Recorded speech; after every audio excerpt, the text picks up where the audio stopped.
गत मासरे मो पिलामानंकु सांगरे धरी मो बड़ भौणी घरकु किछि दिन रहिबा पई जाइथिली। मो भौणीर दुईटी पिला पुओ अमितेश बयस 18 वर्षा एवं झियो अमिता। अमितेश आरंभरू मते बहुत भल पाउथिला, मो देहरे लोटुथिला, मते चुमा देउथिला, किंतु सेईटा तार पिलाळियामी बोली भाबी मु अणदेखा करुथिली। आमे जेतेबेले तांको घरे जाई पहुंचिलु सेमाने समस्ते आमकु देख बहुत खुशी हेले। तापरे त खाइबा पीबा ओ गपसपर दौड़ चालिबाकु लागिला। 2-3 दिन परे जेतेबेले थरे मु अमितेशर रूमकु गली सेतेबेले से बाथरूम रे गाधौथिला। मु देखुली ता मोबाइल फोन बाहरे बेड उपरे पड़ी रहिछि, जाहाकु से तार जीवन ठारू अधिक भल पाउथिला। Bed उपरु मोबाइलटा उठेई switch टिपिबाकु लागिली। मोबाइलर मेनू खोली देखिबा पई लागिली। सेथरे मु गोटिए अदृश्य फाइल देख ताकु खोलिली। फाइल खोली देखुबा परे त मु स्तब्ध होई गली। सेथरे मोर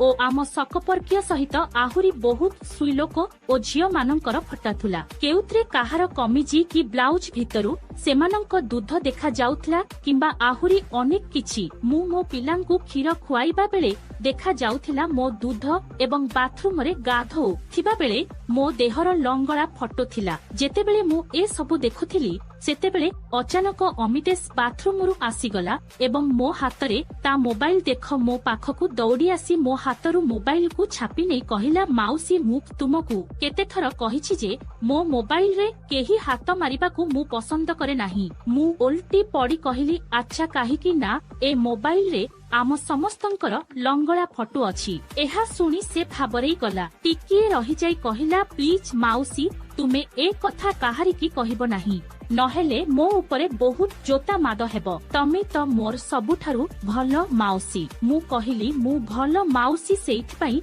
मो लंगड़ा फटो उठेई एथिरे रखुचु। से कहिला, माउसी सत कहिछि, तमे मते बहुत भल लाग। पिला बेलु मु तुमको बहुत भल पाए। प्लीज तमे ए कथा काहारी को कहिबो नाही। मते तो गोटाए भल सुविधा मिली गला। एमिति सुजोग हाथ छड़ा करिबा पई मु चाहिली नाही। गोटाए अभियाटा टोकार बांड पाइबा पई मु मने मने ठीक करिनेली। कहिली, अच्छा अमितेश मते कह ए फटो तू कण करूचु? तो सांग मानंकु देखाउचु, इंटरनेट रे छाडू दुचु ना आउ कण करूचु? से कहिला, मु कण पागल हेइची जे निज घरर स्त्री लोकमानंकु लंगड़ा करी अन्य काहारिकी देखैबी? मु पचारिली, ताहेले तू कण करूचु? से कहिला, सत कहूची माउसी, एही फटो सबुकु देख मुठी मारुची, कारण मोर केही गार्ल फ्रेंड नाहंती। मु कहिली, अच्छा तू ताहेले मो फटो देख मुठी मारुचु? से कहिला, हम माउसी मु एबे पर्यंत जेते थर मुठी मारिछि सबुठारु बेसी तम फटो देख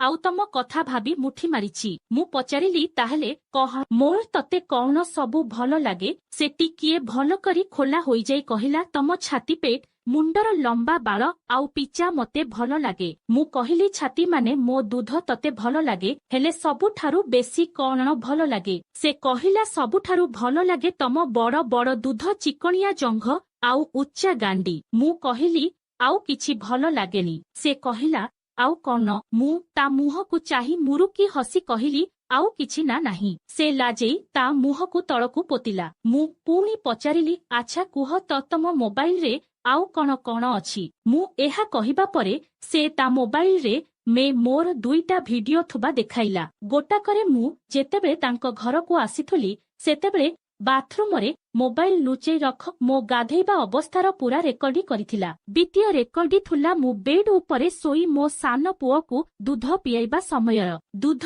पियाउ पियाउ मु सोई जाइथिली। मो ब्लाउज ओ ब्रा उपरकू उठी जाइथिला, जाहा फଳରେ मो दुई दूध बाहरे थिला। ए बदमास मो साया को उपरकू टेकी मो बीआरबी भिडियो रेकर्डी करिथिला। एहा व्यतीत ता बड़मा पियूसी प्रभृतिंकर लंगड़ा फटो ओ भिडियो थिला। मु तार एही सबु कारनामा देख विचलित होई पड़िली। एबे मोर बी मूड आसबाकू लागिला। मु भाबिली जदी होछि ताहले किछि हेई जाऊ। मु ताकू बहुत कोळेई पचारिली, अमित तमे मते कुह, तमे जेउ काम भिडियो देख करूच सेटा जदी तमकू सतकू सत मिली जाए ताहले तमकू केमिति लागिबो? तार तो जेमिति लटेरी लागिगला। से बहुत खुशी होई जाई कहिला, माउसी सतकू सत मो जीवन रे बहुत मजा मजा आसी जीवो, किंतु माउस तमे सत कहूछ त? मु भी मुरुकी हसी कहिली, हम କିନ୍ତୁ ତମକୁ ମୋ ପାଇଁ କିଛି କରିବା ପାଇଁ ପଡ଼ିବ। ସେ କହିଲା ମାଉସୀ କଣ କରିବା ପାଇଁ ହେବ ତମେ ମତେ ଆଦେଶ ଦିଅ। ମୁଁ କହିଲି ଠିକ ଅଛି। ମୋର ପ୍ରଥମ ଆଦେଶ ହେଲା ମତେ ତମ ହତିଆର ଦେଖାଅ। ମୋ ଆଦେଶ ଶୁଣି ସେ ଯାଇ ଡୋର ବନ୍ଦ କଲା ଆଉ ମୋ ଆଗକୁ ଆସି ତୁରନ୍ତ ତା ତଉଲିଆକୁ ଖୋଲି ମୋ ଆଗରେ ଲଙ୍ଗଳା ହେଇ ଛିଡ଼ା ହୋଇଗଲା। ପ୍ରଥମ ଦେଖାରେ ମତେ ଟାକୁଆରା ବାଣ୍ଡ ବହୁତ ଭଲ ଲାଗି ମୁଁ ତା ବାଣ୍ଡକୁ ହାତରେ ଧରି ତା ଅଗର ଚମଡ଼ାକୁ ଥର ଆଗ ପଛ କଲି। ତା ବାଣ୍ଡ ଏତିକିରେ ଆହୁରି ବଢି ପାଖାପାଖୁ 6-5ରୁ 7 ଇଞ୍ଚ ହୋଇଗଲା। ମୁଁ ଏବେ ତା ବାଣ୍ଡକୁ ନିରୀକ୍ଷଣ କରିବାରେ ଲାଗିଥିଲି। ସେତିକି ବେଳକୁ ସେ ମୋ ମୁଣ୍ଡକୁ ପଛପଟରୁ ଠେଲି ତା ବାଣ୍ଡକୁ ମୋ ଓଠରେ ଲଗେଇ ଦେଲା ଓ କହିଲା ମାଉସୀ ଏହାକୁ ଚୁମା ଦିଅ। ମୁଁ ତା ବାଣ୍ଡ ଅଗକୁ ପାଟି ଭିତରକୁ ନେଇ ଜୋରରେ ଚୋଷିଲି। କହିଲି ବା ବେଟା ତୁ ଗୋଟାଏ କଥା କହୁଛୁ ଏବଂ ଆଉ ଗୋଟାଏ କଥା କରୁଛୁ। ବହୁତ ଚାଲାକ ଅଛୁ। ସେ ବହୁତ ସ୍ନେହରେ ମୋ ମୁଣ୍ଡକୁ ସାଉଁଳେଇ କହିଲା ଆଦେଶ କର ମୋ ଡାଲି ଏବେ ତ ମୁଁ ମରିଯାଉଛି। ମୁଁ ଯେଉଁ ସୁଯୋଗକୁ ଅପେକ୍ଷା କରିଥିଲି ଏହା ସେଇଟା। ମୁଁ କହିଲି ତମେ ମୋ ବିଆକୁ ଚାଟି ଚାଟି ଯଦି ପାଣି ବାହାର କରିଦେବ ତେବେ ମୁଁ ତମ ବାଣ୍ଡକୁ ଚୋଷି ବୀର୍ଯ୍ୟ ବାହାର କରିଦେବି। କହ ମୋ କଥା ମାନିବ ତ ଆଉ ତମକୁ ମୁଠି ମାରିବା ଦରକାର ପଡ଼ିବ ନାହିଁ। ଏହା ଶୁଣି ସେ ମୋତେ ଜୋରରେ ଜାବୁଡ଼ି ଧରିଲା ଯାହା ଫଳରେ ତା ବାଣ୍ଡ ମୋ ବିଆ ଉପରେ ଯାଇ ବାଜିଲା। ସେ କହିଲା ମାଉସୀ ସାଲବାର ଖୋଲିଦିଅ। ମୁଁ କହିଲି ନାହିଁ ମୁଁ କିଛି କରିବି ନାହିଁ। ମୁଁ ରାଣୀ ଆଉ ତୁ ମୋ ଚାକର। ଚାଲ ଏବେ ମୋ ହୁକୁମ ପାଳନ କର। ସେ ମୋତେ କୋଳରେ ଉଠେଇ ବହୁତ ଆଦରରେ ବେଡ ଉପରେ ରଖିଲା। ମୋ ସାର୍ଟକୁ ଉପରକୁ ଉଠେଇ ମୋ ସାଲବାରର ଡୋର ଖୋଲିଲା। ତାପରେ ମୋ ସାଲବାରକୁ ବାହାର କରିଦେଇ ସେ ମୋ ଜଙ୍ଘ, ବିଆ, ପେଟ, ଦୁଧ ଓ ଓଠରେ ଚୁମା ଦେଲା। ତାପରେ ସେ ମୋ ପାଦ ପାଖରେ ବସିଲା ଏବଂ ମୋ ଦୁଇ ଗୋଡ଼କୁ ଡକୁ ମେଲା କରି ମୋ ବିଆକୁ ଚୁମା ଦେବାକୁ ଲାଗିଲା। ଏହା ପରେ ସେ ନନ୍ଦର ସାଗରରେ ବୁଡ଼ିବାକୁ ଧୀରେ ତା ଜିଭକୁ ଭକୁ ମୋ ବିଆ ଭିତରେ ପୂରେଇ ବୁଲେଇବାକୁ ଲାଗିଲା। ମତେ ବି ମଜା ଲାଗିଲା ଏବଂ ମୋ ବିଆରୁ ବି ପାଣି ବାହାରିବାକୁ ଲାଗିଲା। ଏବେ କେବଳ ବିଆ ଚଟେଇବା ଚାରେ ମୋର କୋଉଠି କିଛି ହେବାର ଥିଲା। ମୁଁ କହିଲି ଅମିତେଶ ତୋ ଅଟାକୁ ଏପଟକୁ ବୁଲାଅ ମୁଁ ତୋ ବାଣ୍ଡକୁ ଚୋଷିବାକୁ ଚାହୁଁଛି। ସେ ଉଠିଲା ଏବଂ ଆସି ମୋ ଉପରେ ଓଲଟି ଶୋଇଗଲା ଯାହା ଫଳରେ ତା ବାଣ୍ଡ ଉପରକୁ ମୋ ମୁହଁ ପାଖରେ ଯାଇ ରହିଲା। ତାପରେ ସେ ନଈ ପଡ଼ି ମୋ ବିଆକୁ ଚାଟିଲା। ଯେମିତି ମଜା ବଢିବାକୁ ଲାଗିଲା ତା ଜିଭ ଆଉ ବାଣ୍ଡର କାର୍ଯ୍ୟ ବଢିବାକୁ ଲାଗିଲା। 4-5 ମିନିଟ୍ ପର୍ଯ୍ୟନ୍ତ ଏ ଖେଳ ଚାଲିବାକୁ ଲାଗିଲା ଏବଂ ପୁଣି ହଠାତ୍ ମୋ ଦେହରେ ଯେମିତି ଇଲେକ୍ଟ୍ରିକ୍ କରଣ୍ଟ ଦୌଡ଼ିଗଲା। ଯେତେ ଅଧିକ ସମ୍ଭବ ମୁଁ ତା ବାଣ୍ଡକୁ ମୋ ପାଟି ଭିତରକୁ ନେଇଗଲି ଏବଂ ତାକୁ ଦାନରେ କାମୁଡ଼ି ଖାଇବାକୁ ଲାଗିଲି। ଜୋର ଅଟାକୁ ଉପରକୁ ଉଠେଇ ମୋର ରସ ସ୍ଖଳନ ହୋଇଗଲା। ମୋ ଦେହ ସାନୁ ପଡ଼ିଗଲା। ମୁଁ ମୋ ନଖକୁ ତା କାନ୍ଧରେ ଦାବି ଦେଲି। ମୁଁ ଯେତେବେଳେ ଶାନ୍ତି ପଡ଼ିଗଲି ମୁଁ ତା ମୁହଁକୁ ମୋ ବିଆ ଉପରୁ ଅଲଗା କରି କହିଲି ଏବେ ମୁଁ ତୋର ପାଣି ବାହାର କରି ଦଉଛି। ସେ କହିଲା ମାଉସୀ ମୋର ଗୋଟାଏ ପ୍ରାର୍ଥନା ଅଛି। ମୁଁ କହିଲି କନ? ସେ ମୋ ଦୁଧକୁ ତା ହାତରେ ଧରି ଚିପି କହିଲା ମୁଁ ତମକୁ ଗେହି ମୋ ପାଣି ଛାଡ଼ିବା ପାଇଁ ଚାହୁଁଛି। ଅବଶ୍ୟ ଏଠାରେ ଯଦି ତମେ ସହମତ ହୁଅ। ମୁଁ କହିଲି ଏଥିରେ ମୋର ସହମତି କଣ ଦରକାର? ତୁ ଯେମିତି ଚାହୁଁଛୁ ମତେ ସେମିତି ଗେହେ। ମୋର ସହମତି ଜାଣି ସେ ମୋ ସାର୍ଟ ଓ ବ୍ରାକୁ ଖୋଲି ପକାଇଲା ଏବଂ ମୋ ଉପରେ ଶୋଇ କହିଲା ସଞ୍ଜୁ ଆକୁ ହାତରେ ଧର ଏବଂ ନିଜ ବିଆ ଉପରେ ରଖ। ଜୀବନରେ ପ୍ରଥମ ଥର ପାଇଁ ସେ ମୋତେ ମୋ ନାଁ ଧରି ଡାକିବାରୁ ମତେ ବହୁତ ଭଲ ଲାଗିଲା। ମୁଁ ବି ଜଣେ ଗାର୍ଲଫ୍ରେଣ୍ଡ ବା ସ୍ତ୍ରୀ ପରି ତା କଥାକୁ ମାନି ତା ବାଣ୍ଡକୁ ମୋ ବିଆ ଉପରେ ସେ ବହୁତ ଆରାମରେ ଧକ୍କା ମାରି ତା ବାଣ୍ଡକୁ ମୋ ବିଆ ଭିତରେ ପୂରେଇ ଗେହିବା ଆରମ୍ଭ କଲା। ଏହି ଅବସରରେ ସେ କହିଲା ଯେ ସେ ମୋତେ ଗତ 4 ବର୍ଷ ହେବ ଗେହିବା ପାଇଁ ମନ କଲାଣି। ଯେଉଁଦିନ ମୁଁ ଶୋଇବା ସମୟରେ ମୋ ଲଙ୍ଗଳା ଭିଡିଓ ରେକର୍ଡି ତା ମୋବାଇଲରେ କରିଛି ସେଇଦିନ ସେ ମୋ ପାଖରେ ଠିଆ ହୋଇ ମୁଠି ମାରିଥିଲା ଏବଂ ତା ବିର୍ଜ ମୋ ଚାଦରରେ ପୋଛିଥିଲା। ଅମିତେଶ ବଡ଼ ଆରାମରେ ମତେ ଗେହୁଥିଲା।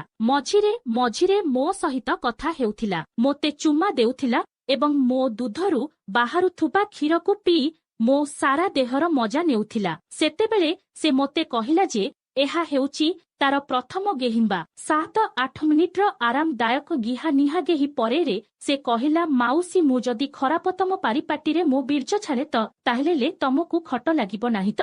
ମୁଁ ମୁରୁକି ହସି କହିଲି ନାହିଁ। ଏହା ଶୁଣି ସେ ତା ବାଣ୍ଡକୁ ମୋ ବିଆରୁ ବାହାର କରି ମୋ ପାଟି ଭିତରେ ପୂରେଇ ଦେଲା ଏବଂ ମୋ ମୁଣ୍ଡକୁ ଧରି ତା ବାଣ୍ଡରେ ମୋ ପାଟିକୁ ଗେହିବାକୁ ଲାଗିଲା। ବେଳେ ବେଳେ ମୋ ଦାନୁ ବାଜିବାରୁ ଟିକିଏ ଅସୁବିଧା ହେଉଥିଲା, କିନ୍ତୁ ଏବେ ତା ଜୋଶ ଦେଖୁବାର ଥିଲା। ତାର ଇଚ୍ଛା ଥିଲା ତା ପୂରା ବାଣ୍ଡକୁ ମୋ ପାଟି ଭିତରେ ପୂରେଇ ଦିଅନ୍ତା। ତା ବାଣ୍ଡ ମୋ ତଟି ପର୍ଯ୍ୟନ୍ତ ଯାଇ ଚୋକ ହେଇ ରହିଯାଉଥିଲା। ସେ ପୁଣି ଜୋରଦାର ଧକ୍କା ମାରିବାରୁ ତା ବାଣ୍ଡରୁ ବାହାରିବା ନିଆଁରେ ମୋ ପାଟି ଭରିଗଲା। লাই ସେ ଜୋରରେ ମୋ ମୁଣ୍ଡକୁ ଧରି ରଖିଲା ଯେପରି ମୁଁ ତା ବାଣ୍ଡକୁ ମୁହଁରୁ କାଢି ପାରିବି ନାହିଁ। ତା ବାଣ୍ଡରୁ ବାହାରିବା ଗରମ ଗରମ ବୀର୍ଜ ମୋ ପାଟିରେ ଥିଲା, ଯାହାକୁ ମୁଁ ଘକ ଘକ କରି ପିଇ ଯାଉଥିଲି। ଜଣେ କୁଆରା ଟୋକା ସହିତ ଗିହାଗେହି ହୋଇ ମୁଁ ପୁରା ବେହାଲ ହୋଇଗଲି। ଦୁଇ ହାତରେ ତା ମୁହଁକୁ ଧରି ତା ଓଠରେ ଚୁମା ଦେଲି ଏବଂ ତା କାନ ପାଖକୁ ମୋ ମୁହଁ ନେଇ କହିଲି, କିନ୍ତୁ ଡାଲି ମୋ ବିଆଟା ଶୋଷିଲା ରହିଗଲା ଯେ। ସେ ଦୁଇ ହାତରେ ମୋ ବଡ଼ ବଡ଼ ଦୁଧ ଯୋଡ଼ାକୁ ଚିପି କହିଲା, ତମେ ବ୍ୟସ୍ତ ହୁଅନି ସଜୁ ମାଉସୀ,